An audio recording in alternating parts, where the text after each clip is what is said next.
Hi everybody, welcome to Passing It On.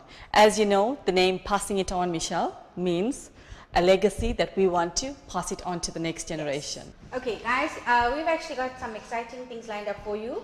We have actually decided to open up our show to you, the public, and we're going to be inviting you on to actually be on the show and share your recipes. In fact, it's like an outreach program because we live in South Africa, and you know, South Africa with a the diversity culture, and we want to bring all the cultures in to create this, you know, this mammoth pot, you know, that we can all embrace. Okay, basically, she's asking you to please come and show us what you can cook. Yes. We're asking you to come on board, if you're brave enough, to share your recipe with us. It's actually a challenge for you to come on board and share your recipe, whether it's old recipe with Rina, or those of you that are young and love to cook and want to share something with me, it's fine.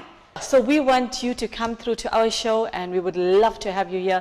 Diversity of culture, the diversity of food. Come on, show us what you can do. So yes, we're looking forward to that, guys. So yes, go on our Facebook page and just drop us a line and we will get in contact with you. Until we hear from you, take care. And God bless.